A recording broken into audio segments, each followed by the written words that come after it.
Welcome to Unpacked, real conversations for diplomatic partners who are ready to unpack more than just boxes. This is the space for the brave questions, the messy middles, and the quiet decision to stop shrinking and start showing up fully. Talk identity, purpose, transitions, and what it really takes to feel at home in a life that's always moving. Because you've always been more than the label, and this is where we say it out loud. Hi, I'm Anna, and I am with my co host Emma. Hi, everyone, and welcome to our. What did we say, Emma? Sorry. My Episode brain went. Episode 27. number 27. 27. Oh my God. So, welcome to the episode number 27. And I'm here with my most amazing podcast partner and the most amazing human being, Emma. Hi, Emma. How Oh, are hi you? Anna. Oh, I'm so good. It's just been so nice, hasn't it, just to have a little catch up, even though it's only been a week since we spoke. I think so. Um, but yeah, it's been really nice just to have a little catch up and have a nice to have it in our routine, isn't it?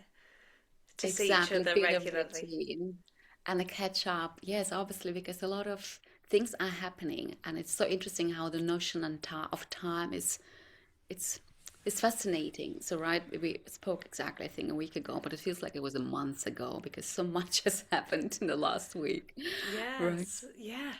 But even though both things have happening, I today have had a nice pedicure, and Anna is about to have her nails done too today.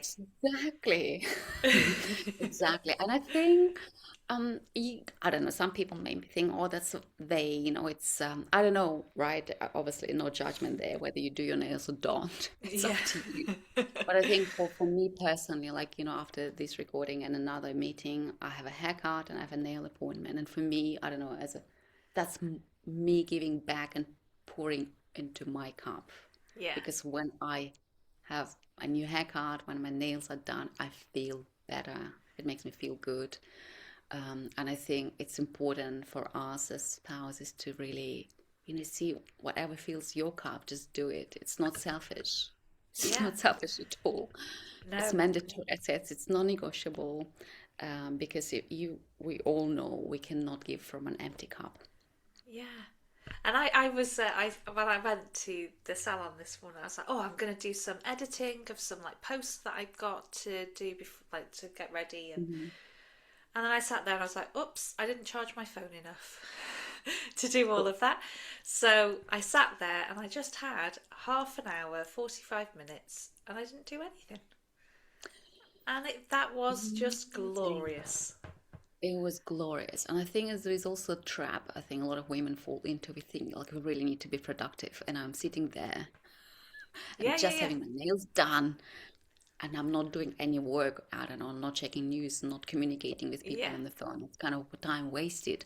No, I think that's wrong. A rest is actually super productive, right, Emma? How did you Yeah. feel after these 45 minutes of bliss and Oh, and do you know looked what? after, Yeah. pampered? I honestly, I haven't stopped looking at my toes all day. And just appreciating my toes and just feeling so, I don't know. It's not like being put together, but it just feels like, oh, I'm ready. So in the grand scheme of things, because this is going to be like sent out many months ahead, this is Yeah. probably this is right before my due date. So it's kind of like my last thing that's on the list of being, you know, okay, I've had my toes done, baby can arrive, because I don't have to rush off to a nail salon in the next 4 or 5 weeks to get my toes done again. Exactly. So it felt like it was just a nice way to just be like, ah, oh, now I'm ready. Now you're ready. And I love how Yeah. you said it exactly. Well put together. It's just something, you're complete, Yes. right? Yeah. Somehow through these little things and acts of like, how can I look after myself, my body, I don't know, my beauty, my feminine side. And I think it's really important, right? Mm, Instead of just being, I don't know, a professional, it's amazing, and I think we all have multiple roles, a professional, a mom, but I think like you as a, I don't know, woman, whatever thrills you and makes you feel like, I'm beautiful. I'm amazing. I laugh like I hear you when I get my nails done. It's like, oh my God, look at them. Did you see, guys? Did you see my nails? Yes, my And then husband now does like the best reaction. Have you seen my nails? And he goes, "Oh my goodness, you know, what colour did you get?" And then I say, today it's lilac fairy, and he's like, "Oh, yes, you look like a fairy," And he just plays along because obviously he just doesn't get the whole process. Um, but it is just so nice, isn't it? I like what you said there about like it's getting in touch with your feminine energy, because we spend so much time in the masculine energy and the doing energy, and I've got to do this and that, and got to rush here and I've got to rush there. So actually, to take some time just to soften and actually go, okay, this is me and my feminine power. Why exactly. not? Exactly, I love it. That's true. A lot of doing, a lot of masculine, a lot of maybe not so much hustling, but yes, at times there's a lot of doing Yeah, or taking care of other people, right? As a absolutely. mom, you do Yeah, take care of other people. You're there for everyone else. You take care of their dinners, of their mental state. Like that's what I've been doing with my kids, yeah, and I'm really like I'm going. For me, it's like today I'm dating myself. Like yes, it's my mini date, I'm going to have my nails done, I'm having my hair done, I'm going to have, I don't know, maybe lunch, but I'm definitely going to have a coffee and just yes. sit and be. Beautiful. Well, Yeah, that's the enjoy plan. it all. Thank you. I will. Enjoy Uh, indulging yourself.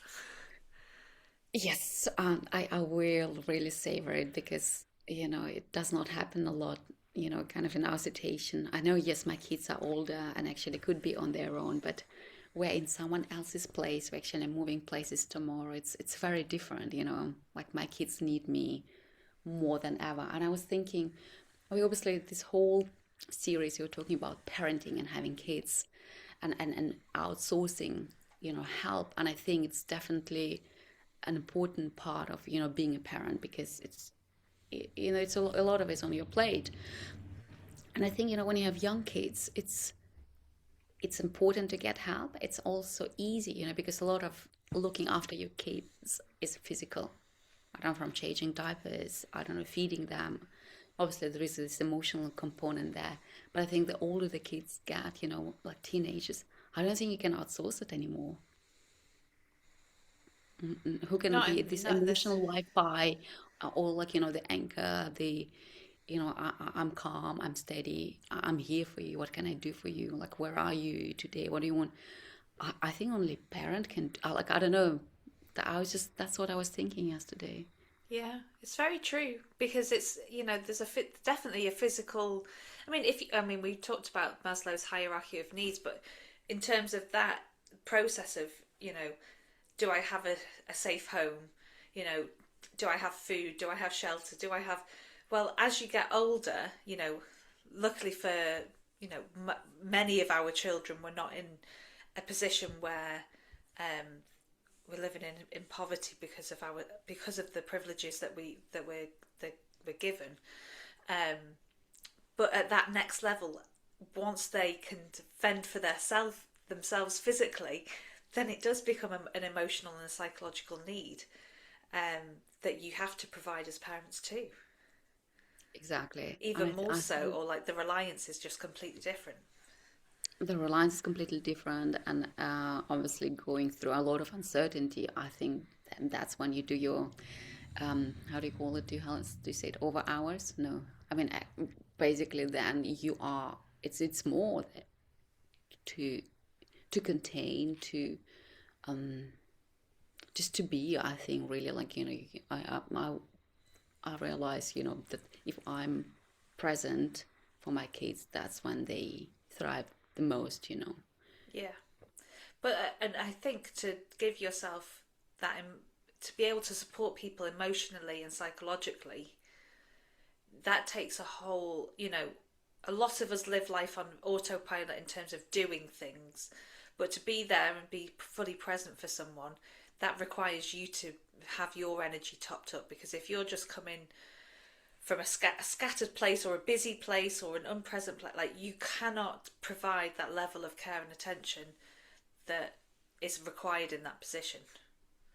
No, you cannot then deal with their ups and their big downs and their Yeah, tears or their frustrations and their like, I hate it all and right, you have to be, and often I also know people don't necessarily need you to come and fix their problems. It's not about fixing, it's really about present, being someone is present there. yeah, They feel heard, they feel seen, and yes, if they need my help or support, or working towards a solution together, we can do that. But often it's like, I'm here.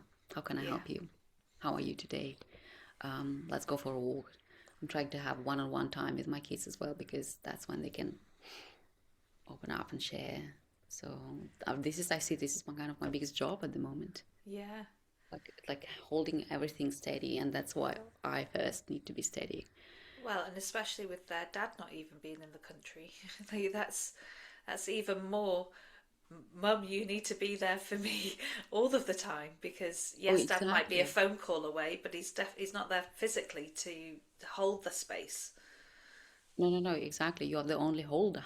Yeah, You're the only holder, and you can only hold when you are holding yourself, when you feel like, okay, I'm in a good mental space. I'm calm. I'm steady. Yes, I don't have the answers, but like when you're around me, I know my kids can feel the calm because you know how our emotional state travels and communicates louder than any words. I can't remember who said that.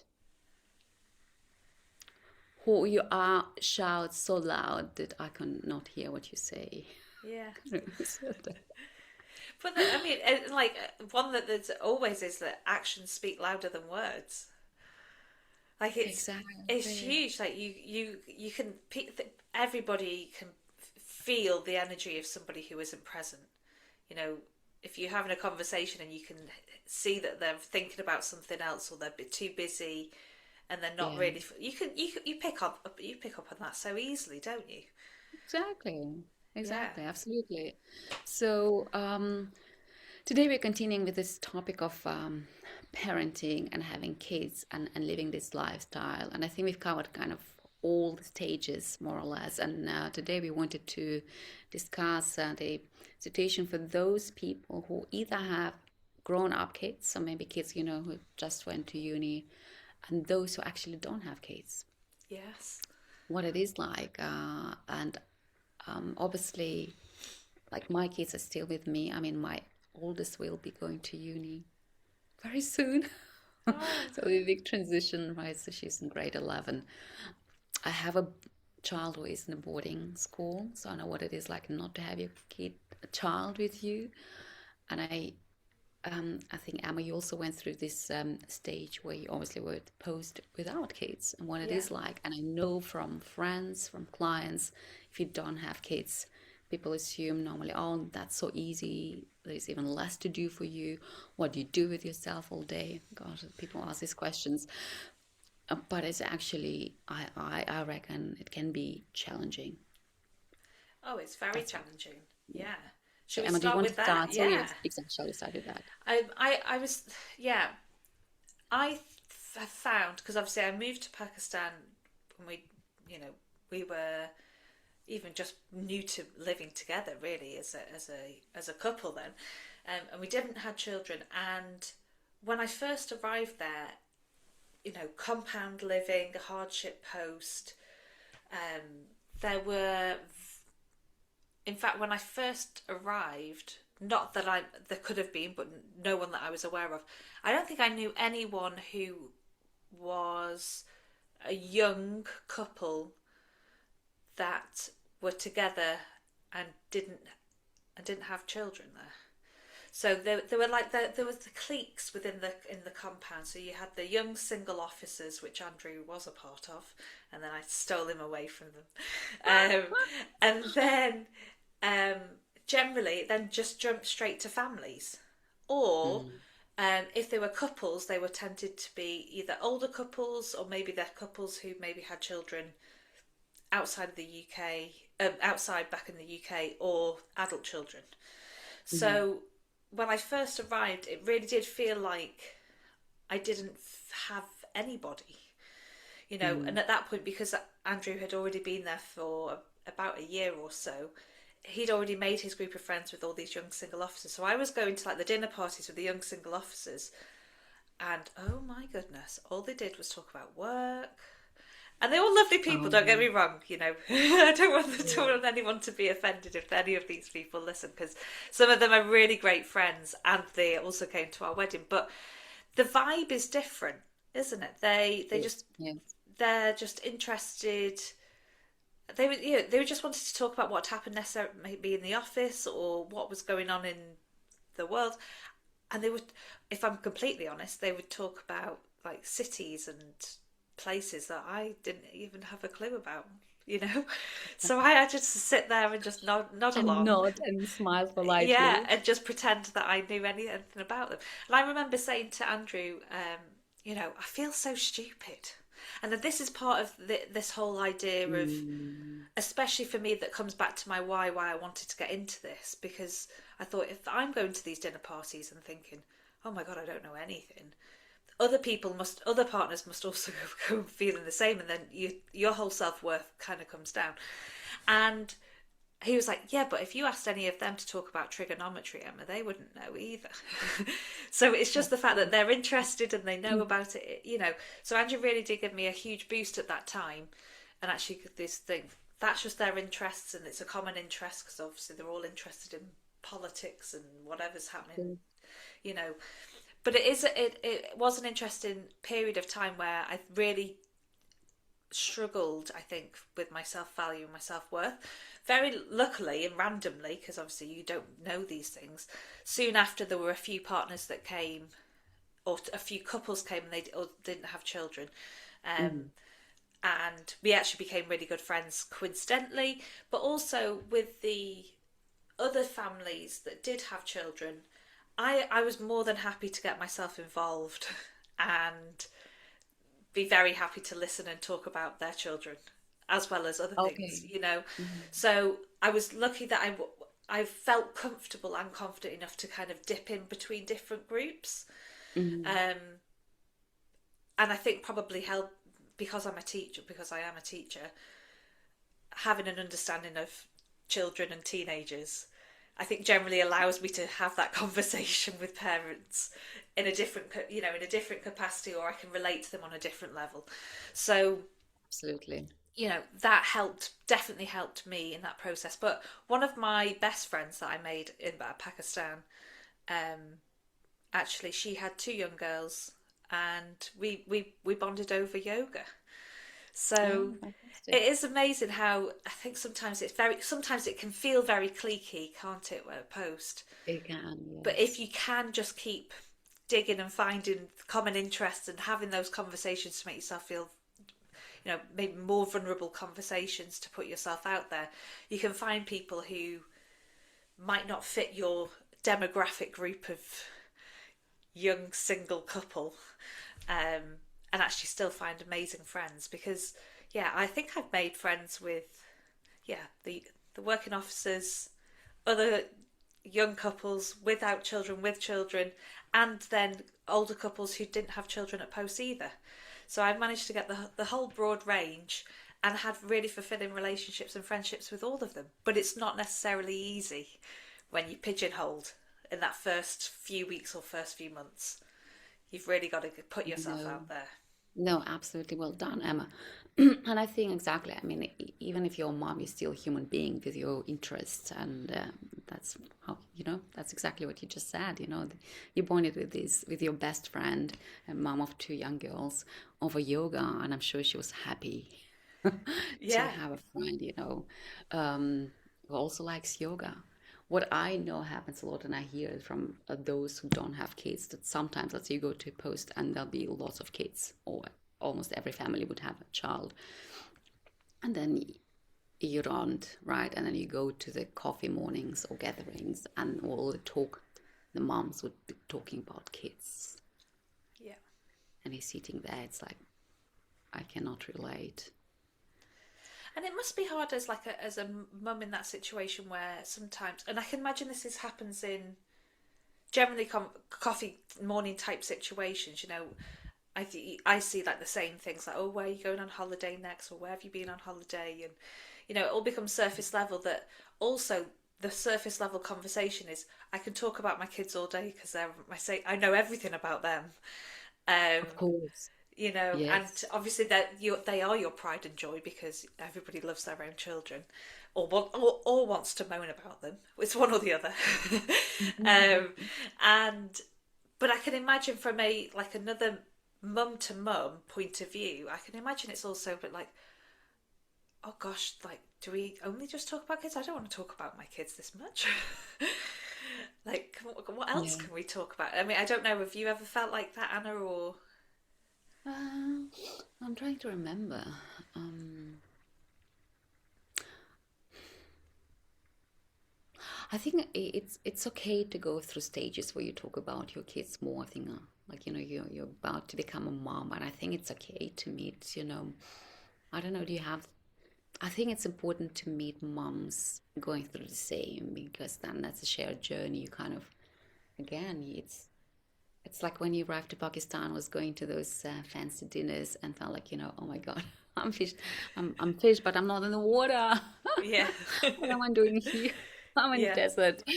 So it's the same. I think it's good to be uh, together on a journey, so you're not alone, and you realize it's not only you going through those challenges. Having the support, and obviously, like, it's your first child. It's new, it's exciting, it's scary, it's all of that. yeah. And the, So I well, think, and well, especially in my position that I am in right now, the the mum friends that I do have in Kenya, well, and old mum friends from Pakistan who I'm still in contact with, have been such a support mechanism, like oh such a really, oh support. Yeah. fantastic. Um, I mean, I've been so fortunate. I've been, given maternity clothes and baby Yeah. clothes, and it's so. Do you know what? I love that idea. It's about the balance, really, isn't it? It's about having Yeah. people to talk to, yes, about children, but it's also about having the ability to have a conversation about something else other than your children. It's about having both.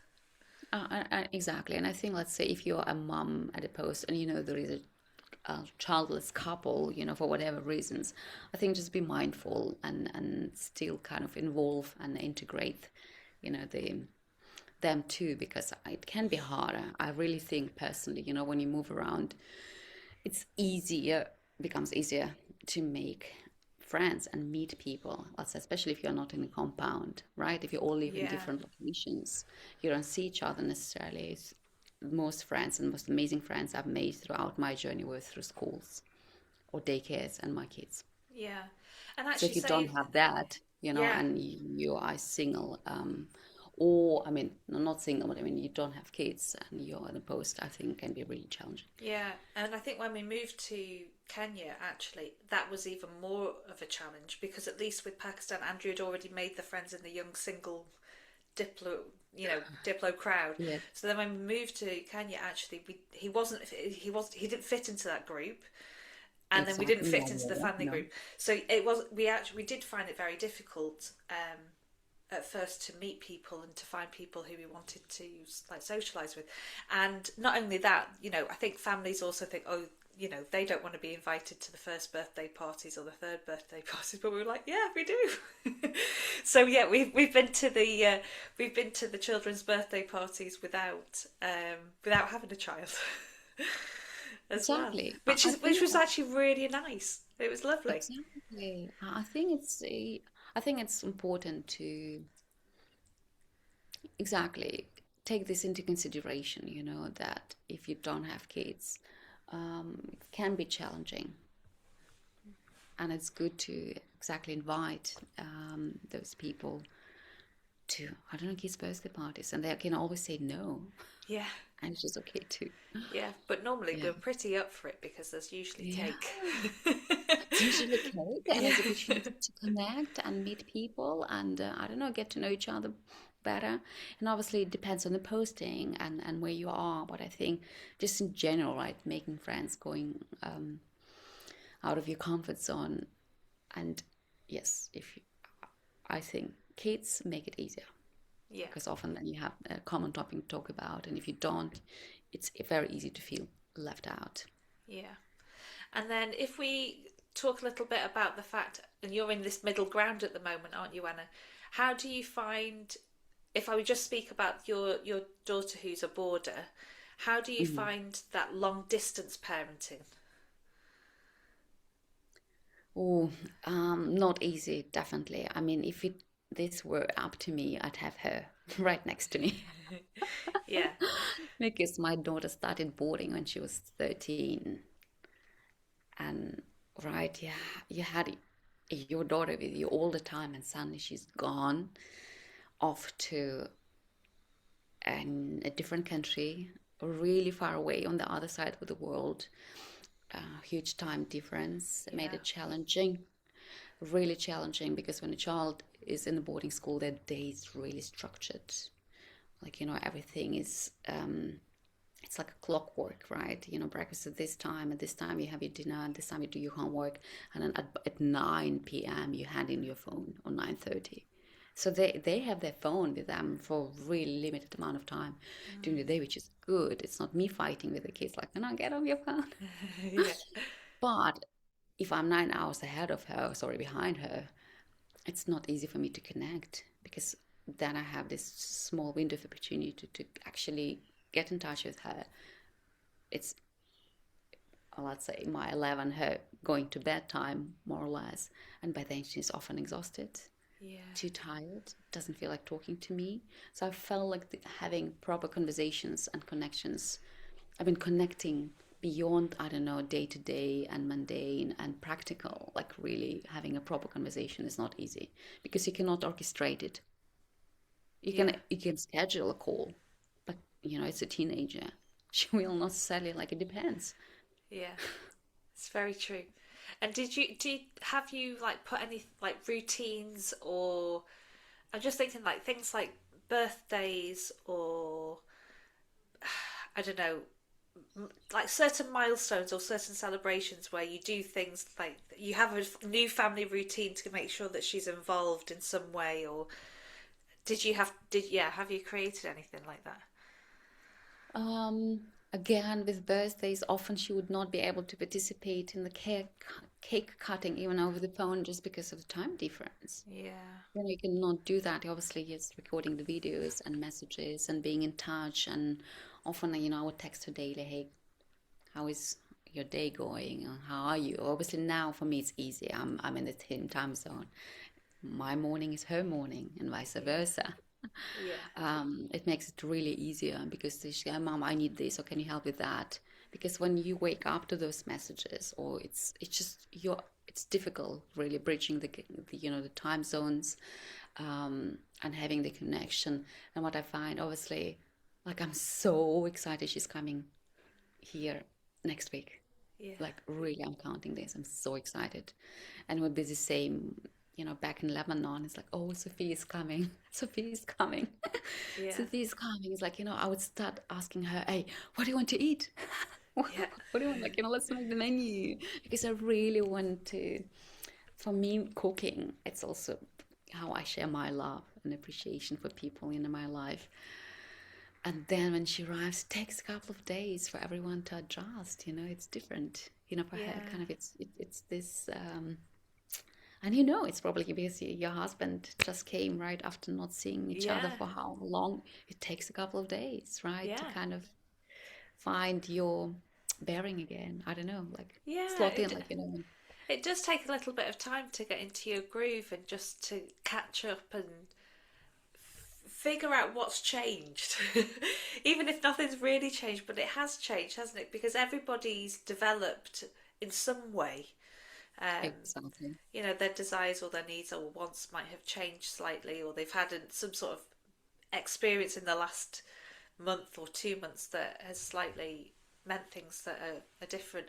And it must have been very hard in terms of time zones, not only practically but also emotionally, because I can imagine even thinking about messaging my own mum and dad, that if I'm messaging at like their point in the morning, then they wake up to a message that's, I don't know, I need your help, or this has happened. It must be really difficult from a parent point of view to hold that Oh, yes. emotionally when you know that your child has needed you and you actually haven't physically or possibly been able to be there. I know, exactly. I think that's toughest, when your child is going through something and, your child is crying on the phone on the other side of the world. You cannot even hug her. I think that's hard. Yeah, That's that's really very hard. hard. Or like, I don't know, she went for a camping trip with school and came back with two ticks. Oh, Things like that. Just and you're not there. yeah. And how do you look after yourself in that situation? Because obviously it is very difficult, and I can imagine there's a lot of mum guilt, and even though you know that it's the best thing and she's chosen that for herself, because obviously Mhm. that's overall in her personality, it's the best thing for her, but at the same time, as a mum, and an amazing mum you are, Anna, you just want to be there, don't you? You want to be there, but again, that's her choice. What can I do over the phone? Can I just be again calming presence? I can listen, say like I'm sorry and I love you. Oh, that's hard. And what do you think? Just be there and give maybe not a physical hug, but yeah, like emotionally send lots of love and be this loving person on the other side of the phone. And I think what I honestly, that she's a teenager and there are times when she's well, the investigations don't go that well. It happens. And I think Yeah. I'm also trying not to take things personally. Maybe she had a bad day. And sometimes if I feel like, did not come across, I would send a message like, hey, Sophia, I really love you. And I just wanted to make sure, like, I don't know. Like, I Yeah. feel like I want to get it off my chest if it's so eek. And I don't know, I really don't like the feeling when you get off the phone and you feel worse than before you actually got on this call. Yes, oh, I know that Really don't feeling well. like that. No, it's horrible, isn't it? But I think that also giving yourself a bit of grace, because we're not perfect, and sometimes those phone calls or messages can come in at a time when we don't have the emotional capacity to deal with it in Exactly. this beautiful, being present, calm way. Like it's impossible because we can't manage and control every element of our lives. That those things come in at the perfect timing. So Exactly. it's Exactly. very, very normal to just have a short message or something that could, well, you never know how messages are going to be perceived anyway in the first place. Um, but sometimes we can then go, oh, on reflection, I think I was a bit short, or I didn't give them the time that I wanted to give them or felt like they needed. Exactly. Exactly. And I think just them being extra kind toward yourself and your child because they're going through something, right? I mean, normally we're kind of Yeah. snappy or not nice in conversations because we're going through something. It often does not have anything to do with the people. Yeah, It's just us exactly. being And triggered and poked or feeling poked in kind of all the wrong places. yeah, and then we have like the the couples who may be at post who have adult children who are not dependent. Maybe they finish university, have got their own careers, maybe are expats themselves in a completely different country, or maybe they're back in their home Exactly. country. Hmm. And I think from a practical and logistical point of view, you know, I don't know the full ins and outs of the policies, and obviously every mission has completely different policies. But I know in our situation, the like housing allocation is completely different because they're not dependent children.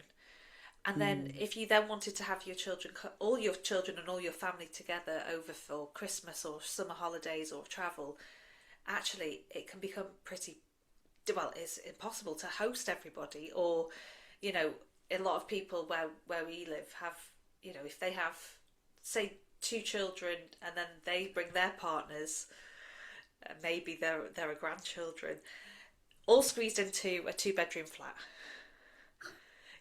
And Yeah. and it's a very difficult situation for people to be in, because if they were in their home country with their family home, they may not have that situation. They might have the space to really host people and to have that family time. So I can imagine, especially from their point of view, sometimes it might be easy for them to travel to the back to their home Mm. country and then have Christmas or birthdays or travel in their children's homes. But then as a parent, you also want to feel like your children are coming home to you because you're the nest, aren't you? You're the nest. Yes. Yeah. Yeah, that's a valid point. And again, I cannot speak from experience, and I actually don't know how it's handled, but I can imagine. And we actually, Emma, I think we'd love to hear, right, from those who are actually going through the experience, how they're handling it. Yeah. Yes, because I think a lot of it can be, I mean, we learn through experiencing. This is really my attitude to life. Yeah. So I don't know. I will Yeah. know in a few years You how will it's all know. done. Yeah.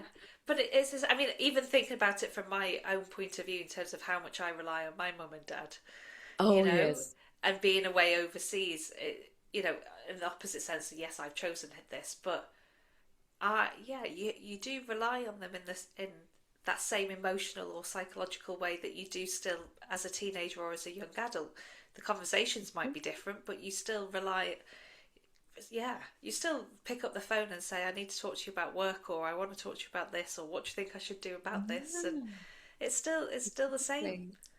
It's still the same, and I think it's beautiful. It's wonderful that you have it, Emma. I think that's the ultimate goal, that you have this connection, with your parents throughout, your life, right? Yeah, And exactly, and I think, how do you build it? I think your parents obviously did also a great job, of yeah, building, this relationship that's very close and based on trust and love, and right. yeah. And it's a yeah.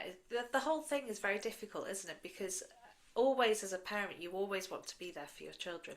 So whether they are a teeny tiny baby, they're a toddler, they're starting school, they're at high school, they're at university, or they're completely independent and have their own careers, you want to feel that connection to them at all times.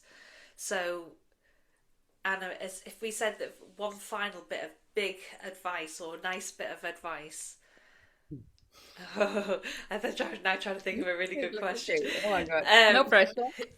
if you because you have seen so much of this journey already, even Mhm.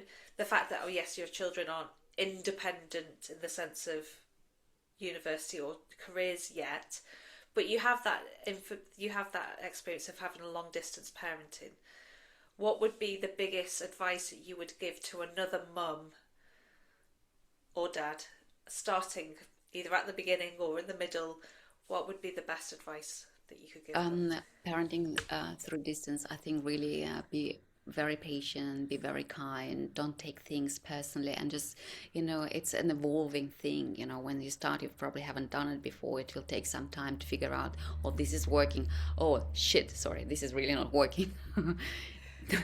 You have those moments, and then, like, through trial and error, you find out, okay, this is what works for my child. Maybe I know some moms find, like, if I talk to my child once a week on Sunday, that's the best time. That's when we can connect. um, for some parents, like, I have a lot of little talks, and sometimes if it happens, we have a longer conversation. But I feel like I want to text her. It's like, how is your day going? Hey, good luck with this. It's me. And I think also, obviously, when they're overseas, I think it's important for your child to know, look, I'm in your life still. It does not mean, out of sight, out of my mind. No, I'm thinking about you. I love you. I miss you. But I also know you are doing such a great job. So proud of you living this independent life. I'm here whenever you need me. And that's it. Yeah, being And just physically exactly be emotionally there. and available. I think I'm Yeah. always, and I also told my daughter, like, if you really need me, I drop everything and I'll be on the next plane to see you. Oh, And that's I so would, nice. Yeah, well, right? you I would. think Yeah. this is, I would. Yeah. Yes, because I want them, I love my children. I obviously want to be there for them, but also giving them space to, do their things and make their mistakes, and well, again, as a teenager, it's a discovery journey. But I'm It here, is. Yeah. and talk to me. Like I want you to be able to talk to me and tell Yeah. me anything, even the naughty bits and even the, I don't know, bits you're not proud of. Yeah, and they're the most important bits, but also they're just the fun bits, aren't they, as well? To eventually, Exactly. you want those memories stored as well for future. Exactly. And I think like really parenting for me, the obviously my kids are teenagers, but now I know it's more about the presence and connection and experiences rather than stuff and doing necessarily. Yeah, Mhm. I absolutely believe that too. Yes. Wonderful. So I that's my take. And again, you know, we tried to cover. It was wonderful, Emma, to listen to your story, how you navigated the, you know, the new terrain of, you know, being well a new partner, a new country, a new everything. You know, finding those friendships and then building those connections.